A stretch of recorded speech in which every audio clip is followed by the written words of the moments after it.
오늘 우리가 읽은 시편 26편은 우리로 하여금 참으로 부끄럽게 하는 본문입니다. 다윗의 시로 알려진 이 시는 이 시에서 이 시인은 자신이 얼마나 완전한지를 두 차례나 강조하여 말합니다. 1절과 11절에 내가 나의 완전함에 행하였다.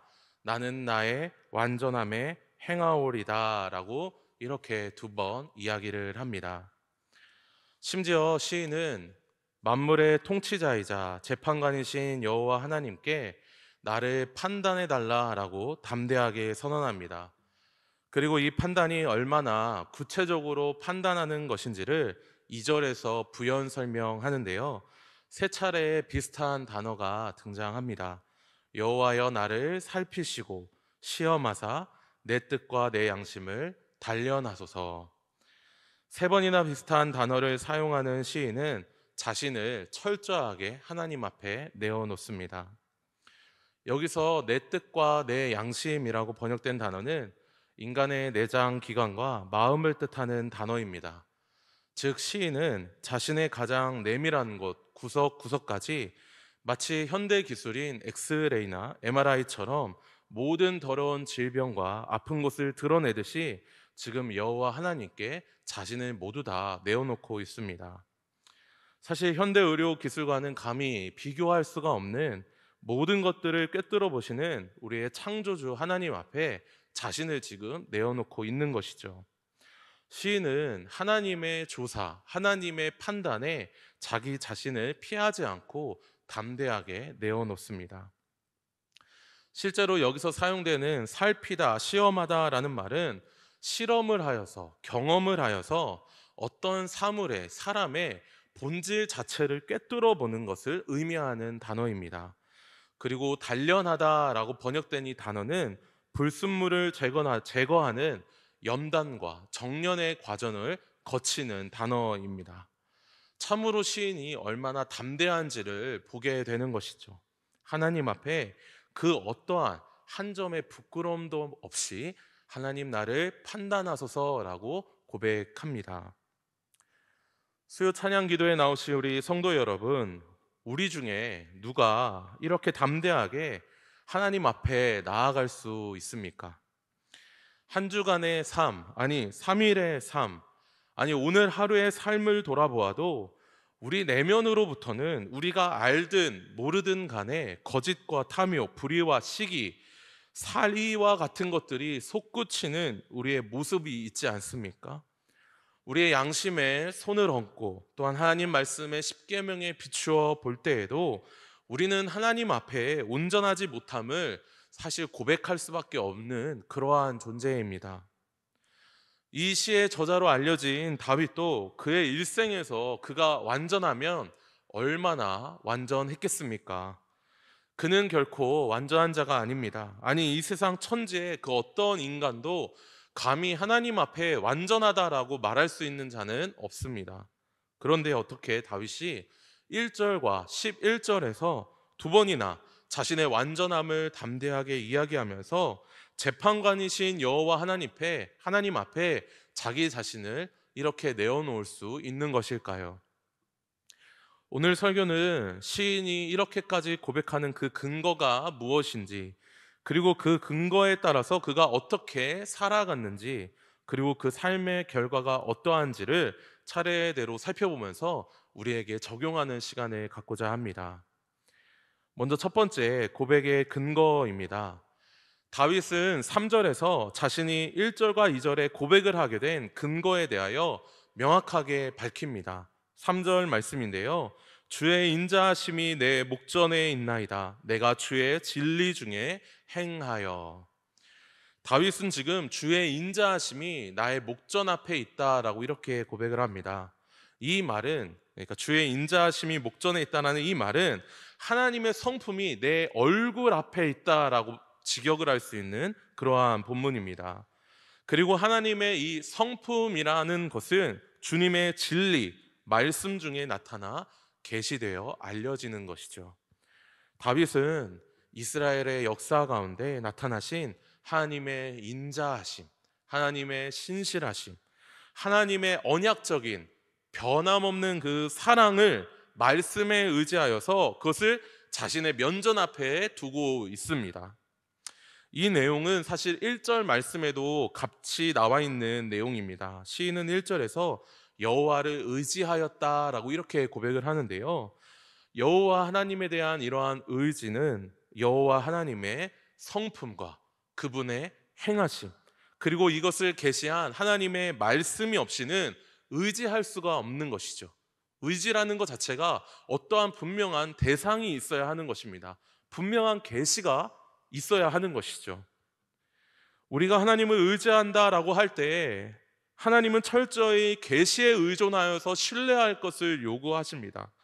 시인은 지금 하나님의 그 신실하신 사랑에 자신의 고백의 근거를 단단히 고정하고 있습니다. 말씀에 의지하여 말이죠. 또 시인은 다른 한편으로 이렇게 말합니다. 4절과 5절 말씀인데요. 허망한 사람과 같이 앉지 아니하였사오니 간사한 자와 동행하지도 아니하리이다. 내가 행악자의 집회를 미워하오니 악한 자와 같이 앉지 아니하리이다. 이 말씀은 시인이 진리의 말씀을 늘 고정하면서 묵상하는 그 삶을 살기 위해, 하나님의 말씀에 의지하는 삶을 살기 위하여 다른 세상적인 이야기를 기울이지 않겠다라고 말하는 것입니다. 허망한 사람, 간사한 사람, 행악자의 집회, 악한 자와 내가 가까이 하지 않겠다라고 이렇게 결단하는 것이죠. 하나님의 진리의 말씀을 더 사랑하고 의지하기 위해서입니다. 하나님의 진리의 말씀을 사랑한다라고 하면 이 은혜의 말씀에 자신의 고백이 흔들리지 않도록 다른 세상적인 이야기를 차단해야 합니다. 악과 죄로부터 분리가 필요한 것이죠. 하나님의 진리에 반대가 되는 것을 거룩하게 미워할 줄 아는 그러한 마음이 있어야 합니다. 시인은 지금 죄인들과 함께 앉지 않겠다, 동행하지 않겠다, 미워하겠다, 앉지 않겠다라는 단어를 연속적으로 계속 사용을 하면서 자신이 얼마나 하나님의 말씀을 지키기 위하여 세상적인 것들과 분리하는지를 아주 강하게 강조하고 있습니다.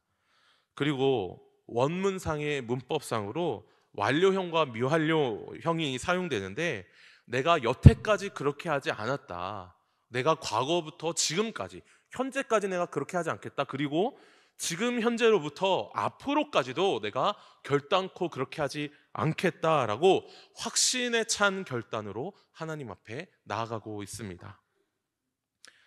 시인이 지금 자신의 완전함을 고백하는 그 근거가 무엇입니까? 바로 하나님의 말씀입니다. 그리고 그 말씀을 더 사랑하고 자신의 마음에 보존하기 위하여 다른 사람의 말에 기울이지 않겠다라고 하는 이 두 가지입니다. 적극적으로는 하나님의 말씀을 더 사랑하겠습니다. 소극적으로는 세상의 것들에 내가 귀를 기울이지 않겠습니다 라고 이렇게 하는 것이죠. 하나님의 그 인자하신 성품에 근거하여 말이죠. 하나님의 인자하심과 하나님의 진리의 말씀에 확실히 근거하여 시인은 고백합니다. 하나님의 인자하심과 진리라는 이 단어가 신약에서는 어떻게 번역이 될까요? 신약에서는 은혜와 진리다라고 이렇게 번역이 됩니다. 물론 이제 헬라어로 번역이 되겠죠. 그리고 이 헬라어는 요한 사도가 이렇게 말을 합니다. 요한복음 1장 14절인데요. 우리 한번 다 같이 힘차게 한번 읽어볼까요? 시작. 말씀이 육신이 되어 우리 가운데 거하심에 우리가 그의 영광을 보니 아버지의 독생자의 영광이요 은혜와 진리가 충만하더라. 아멘. 다윗은 하나님의 이 언약적인 사랑과 인자하심과 그 진리가 훗날 하나님의 독생자 예수 그리스도 안에 나타날 것을 그림자로 바라보고 있습니다. 그리고 복음의 그 은혜로 담대하게 내가 완전하다라고 고백을 하며 살아가는 것이죠. 하나님의 언약 안에 언젠가 나타나실 예수 그리스도를 믿는 믿음 가운데 이렇게 고백하는 것입니다. 다윗의 고백의 근거가 다시 다른 표현으로 이야기하면 무엇입니까? 복음입니다. 복음. 언약 안에 계시된 복음. 언젠가 은혜와 진리가 충만하게 나타날 예수 그리스도 그 자체가 자신의 완전함의 명백한 근거가 됩니다. 사랑하는 성도 여러분, 우리가 하나님 앞에 당당하게 우리의 완전함을 고백하며 나아갈 수 있는 유일한 근거, 이 복음을 붙잡으시길 바랍니다. 그 어떠한 죄와 악이 우리를 유혹하고 시험하고 우리를 넘어뜨리려 한다 할지라도, 우리를 영적인 침체로 빠뜨려지게 만든다 할지라도, 우리가 하나님 앞에 완전하다, 담대하게 선포하는 그 복음을, 예수 그리스도를 반드시 붙잡으시길 간절히 소원합니다. 은혜와 진리가 충만한 예수 그리스도 안에 우리의 참된 소망과 참된 만족이 있는 줄 믿습니다. 그래서 히브리 기자가 이렇게 말하지 않습니까? 그러므로 형제들아, 우리가 예수의 피를 힘입어 성소에 들어갈 담력을 얻었나니 그 길은 우리를 위하여 휘장 가운데로 열어놓으신 새로운 살 길이요, 휘장은 곧 그의 육체니라. 예수 그리스도가 이 땅에 오신 이유는 하나님 앞에서 우리가 날마다 담대하게 나아가 하나님께서 허락하시는 모든 소망과 만족과 참된 유익들을 풍성히 우리 마음 가운데 누리게 하기 위함입니다. 이 시간 예수 그리스도를 붙잡는 믿음 가운데, 마음 가운데 그 충만한 은혜를 마음껏 누리시는 귀한 시간 되시길 간절히 소원합니다. 이 고백의 근거가 복음으로 확실한 사람은 이 고백의 근거에 못지않게 그 삶도, 살아가는 삶도 확실하게 나타납니다. 우리가 두 번째로 살펴볼 주제가 고백의 삶입니다. 다윗은 5절과 6절에서 이렇게 말합니다. 내가 행악자의 집회를 미워하오니 악한 자와 같이 앉지 아니하리이다. 여호와여, 내가 무죄함으로 손을 씻고 주의 제단에 두루 다니며. 다윗은 행악자의 집회에 모이지 않겠다라고 말합니다. 그 집회에서 악한 자들과 함께 앉지 않겠다 말합니다. 그리고 6절에서 나는 여호와의 제단에 두루 다니겠다라고 말을 하죠. 이 말은 원어상 앞으로 내가 계속해서 두루 다니겠습니다라는 말입니다. 한마디로 그는 하나님 앞에 내가 날마다 예배하겠습니다라는 것이죠. 그리고 손을 씻는다라는 이 표현은 예배에 나아가 내가 회개하겠습니다라는 고백입니다. 매번의 예배에서 회개하는 삶을 살겠다라고 결단하는 것이죠. 복음을 받아들인 삶의 가장 큰 특징이 무엇입니까? 우리 성도님들, 복음을 받아들였다라는 삶에, 우리 개인적인 삶에서 가장 큰 특징이 무엇입니까? 그것은 복음으로 말미암아 하나님께 감사하며 감격하며 예배하는 삶입니다. 우리가 예배하는 이유가 무엇입니까? 우리 성도님들 수요 찬양 기도에 나오신 우리 성도님들의 이유가 무엇입니까? 우리를 구원하신 그 예수 그리스도, 그 복음의 은혜가 너무나 크고 놀라워 예배하는 것 아닙니까? 회개의 삶을, 날마다 용서의 삶을 예배 가운데 더 풍성히 누리면서 우리 마음 가운데 참된 평안과 만족과 행복과 그 영원한 삶을 꿈꾸기 위해 우리가 예배하는 것 아닙니까? 여기서 우리가 중요하게 생각할 한 가지 사실은, 우리가 설령 예배하러 나온다라고 하지만 사실 행악자의 집회나 악한 자의 자리에 함께 하면서 예배하는 자를 즐겨하지 않는지 우리는 돌아봐야 합니다. 다윗은 지금 이 두 가지를 다 말하고 있는 것이죠. 긍정적으로는 내가 하나님을 예배하는 것이 너무나 좋습니다. 근데 부정적인 다른 한 측면으로는 내가 우상 숭배자들의 자리에 그 모임에 내가 가지 않겠습니다 라고 분명하게 함께 이야기한다라는 것입니다. 복음을 받아들인 사람이 이 두 가지가 다 있는 것이죠. 우리 중에 혹시 나는 하나님을 예배하는 삶을 잘 살아갑니다 라고 고백을 하지만 다른 것을 예배하는 것에 더 즐겨하고, 다른 것을 예배하는 것에 내 모든 것들을 더 투자하고, 다른 것을 예배하는데 그것을 더 높이 사는 그러한 자들이 우리의 가운데 있지는 않습니까? 가령 예를 들면 주일에 한 번 예배를 드리는 것에 만족을 하면서 그 외의 시간에는 복음과 전혀 상관이 없이 오히려 복음의 메시지를 더 흐리게 하는 그런 자리에 나아가 복음의 은혜를 다 쏟아버리는 그러한 곳에 우리가 머물지는 않습니까? 솔로몬은 잠언 7장 25절에서 이렇게 이야기를 합니다. 내 마음이 음녀의 길로 치우치지 말며 그 길에 미혹되지 말지어다. 예배의 자리보다 세상의 자리에 우리가 더 노출이 많이 되게 되면 우리는 자연스럽게 우리의 마음에 그쪽에 귀를 기울이게 됩니다. 그리고 그 길에 미혹이 되어 음녀에게 사로잡히게 될 것입니다.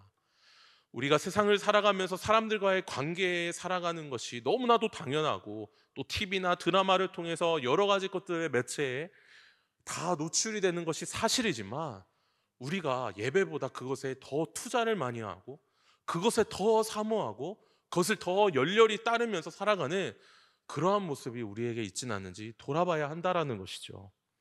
팀 켈러 목사님, 이제 고인이 되신 팀 켈러 목사님은 이렇게 말했습니다.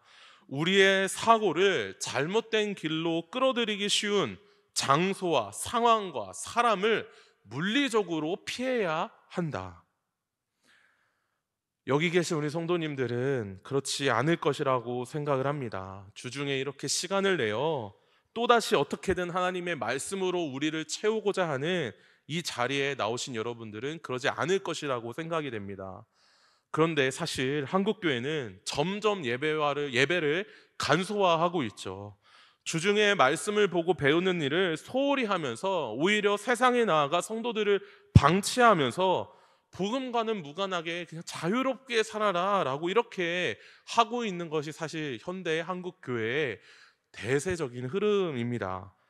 복음으로 나아가 세상을 변화시켜라 라는 아주 어떤 그럴듯한 신학적인 내용을 가지고 어서 세상에 나가서 세상을 변화시켜라 라고 이렇게 이야기를 합니다. 물론 우리가 세상에서 빛과 소금의 역할을 감당하는 것이 너무나도 당연하지만, 그래서 적극적으로 세상을 변화시켜야 할 우리에게 의무가 있지만, 사실 교회의 아주 본질적이고 1차적인 의무, 복음으로 하나님의 면전 앞에 성도들을 세우는 일을 축소하면서 왜곡하면서까지 그렇게 하지는 않는지 우리는 돌아봐야 합니다.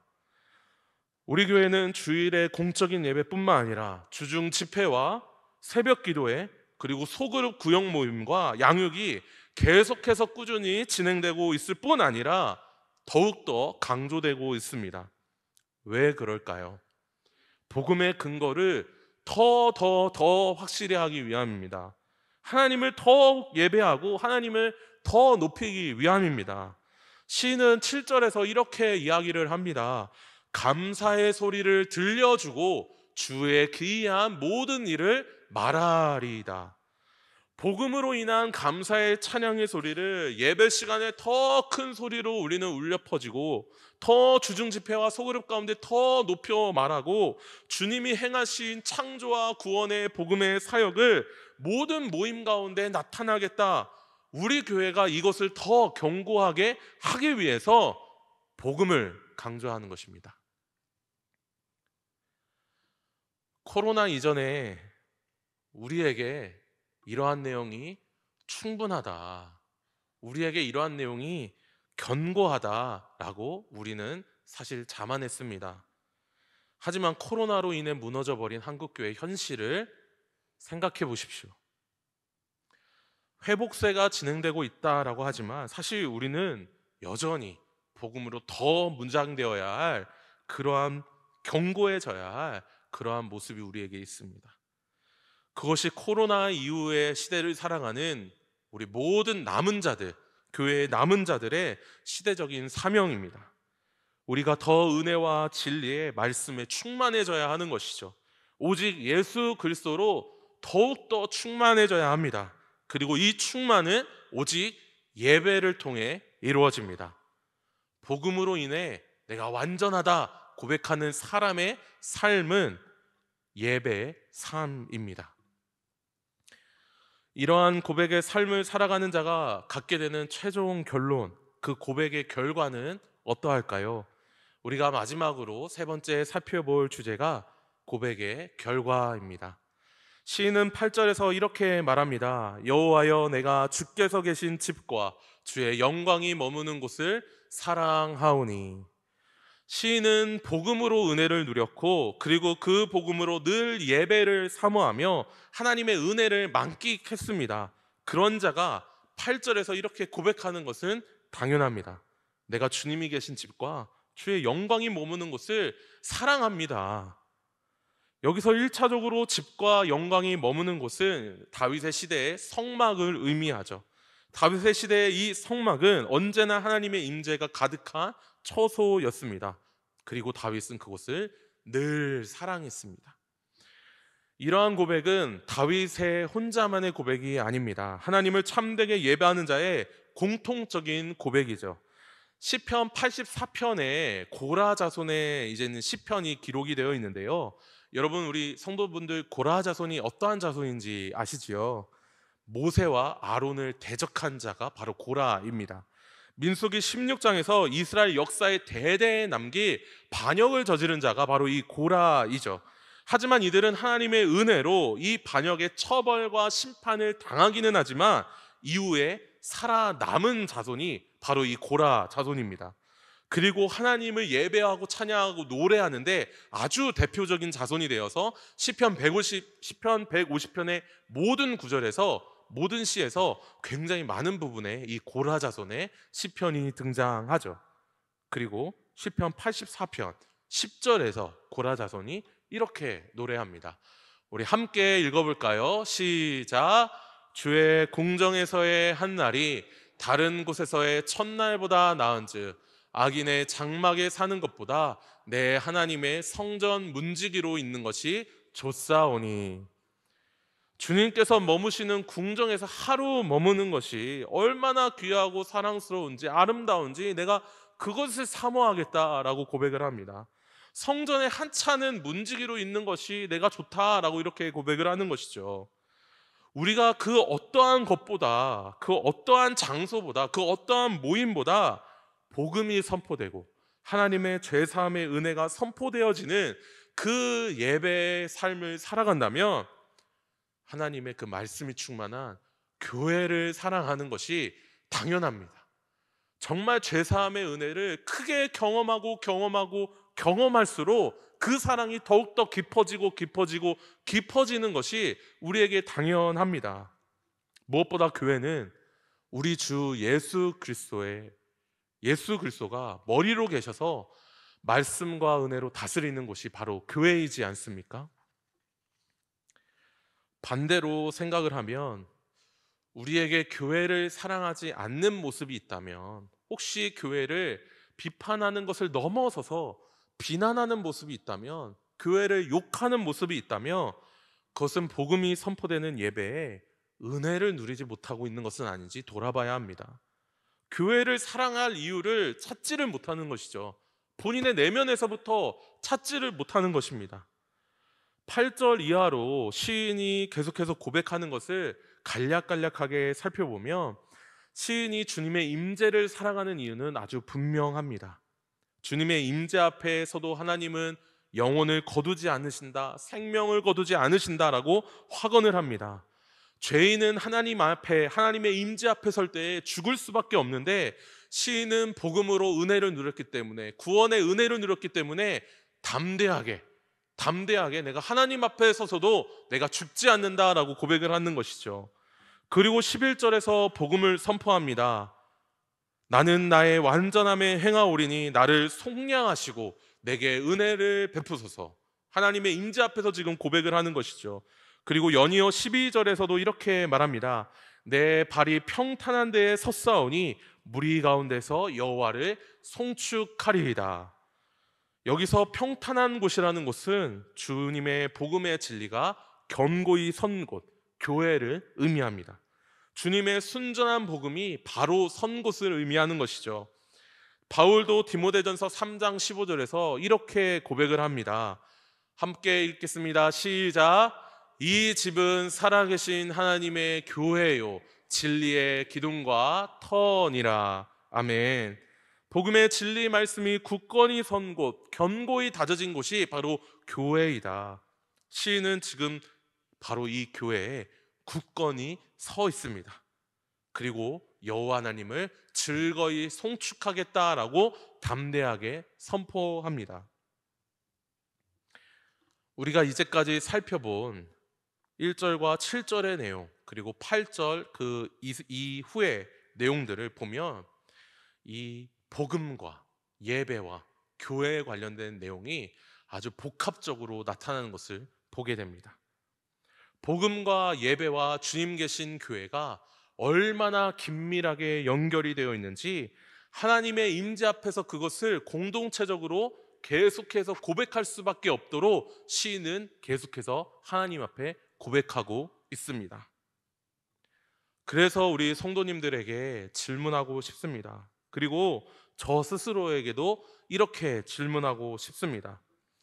나는 정말 교회를 사랑하는가? 우리는 정말 교회를 사랑하는가? 그리고 이 사랑이 주님의 복음을 참으로 경험하여서 하나님 앞에 죄 많은 우리이지만 은혜와 진리가 충만한 그 예수 그리스도를 의지하여 예배 가운데 누리는 그 은혜에 감격한 그러한 사랑인가? 우리는 스스로를 돌아봐야 합니다. 다윗과 같이, 고라 자손과 같이 하나님의 은혜를 참으로 경험한 자라면 이 세 가지 모두가 우리 가운데 나타날 줄 믿습니다. 복음과 예배와 교회를 사랑하는 그 마음이 우리 가운데 더욱더 충만하게 나타날 줄 믿습니다. 그리고 앞으로도 계속해서 그 은혜가 우리 동산교회에 더욱더 충만하게 나타날 줄 믿습니다. 혹여라도 오늘 말씀을 통해 내 안에 이러한 은혜가 좀 덜한 것 같다, 충만하지 못한 것 같다라는 그렇게 느끼시는 분이 있다면 더욱더 큰 은혜를 갈망하며 충만을 구하기를 간절히 소원합니다. 아니, 사실 우리는 더 충만하기를 구해야 할 줄 믿습니다. 지금 현재 우리가 누리고 있는 은혜에 만족하지 말아야 하는 것이죠. 평생의 신앙생활을 하면서 내가 그러한 내용은 다 알고 있습니다. 복음도 알고 있고, 내가 예배에 나와서 그 예배에 대한 은혜도 누리고 있고, 교회를 사랑하는 것도 내가 그렇게 사랑하는 것이 당연합니다 라는 것이 우리 자신의 만족이 된다면 그것은 여호와를 의지하는 것이 아니라 내 만족을 의지하는 것이죠. 내가 그렇게 해왔던 것을 의지하는 것입니다. 우리는 예배 때마다 복음과 은혜와 교회를 사랑하는 것이 더 충만해지기를 구해야 하는 그러한 존재입니다. 그리고 우리가 작정한 1600명의 태신자들도 결국 이렇게 변화해야 될 줄 믿습니다. 복음을 듣고 예배에 나와 예배의 감격을 누리고 하나님의 영광이 가득한 우리 교회를 더욱더 사랑하는 데까지 이르러야 하는 것이죠. 우리가 이것을 위해 더 기도하고 하나님께 아뢰고 무엇보다 우리 자신을 복음과 예배와 교회를 사랑하는 그 사랑에 더 충만함을 드러내야 합니다. 그들에게 드러내야 합니다. 그들에게 삶으로 증거하면서 살아가야 합니다. 그래서 태신자들이 이렇게 이야기를 해야 되는 것이죠. 저 성도님들은 동산교회의 저 예배는 동산교회에는 도대체 뭐가 있길래 예배 때마다 복음이 충만하게 선포되고 매번 교회에 저런 큰 역사가 일어날까? 뭐가 있길래 교회에 저런 충만한 은혜가 나타날까? 태신자들이 우리를 통해 그것을 발견해야 합니다. 물론 불신자들이 이런 용어를 사용하지는 않겠죠. 무엇인가 저들도 우리의 예배를 보면서 예배에 함께 참여하면서 복음을 듣고 우리 교회에 나타난 하나님의 임재와 영광을 분명히 느껴야 할 줄 믿습니다. 그럴 때 그들의 영혼들이 변화되는 것이죠. 그들의 마음에 굳어진 것들이 깨뜨려지는 것이죠. 바라기는 우리 한 사람 한 사람이 그러한 증거자가 되기를 소원합니다. 그래서 우리 한 사람 한 사람을 통하여 1600명의 여명의 태신자들이 하나님 앞에 돌아오는 큰 은혜가 우리 가운데 나타나기를 간절히 소원합니다. 이 시간 말씀을 기억하며 함께 합심하여 기도하기 원합니다.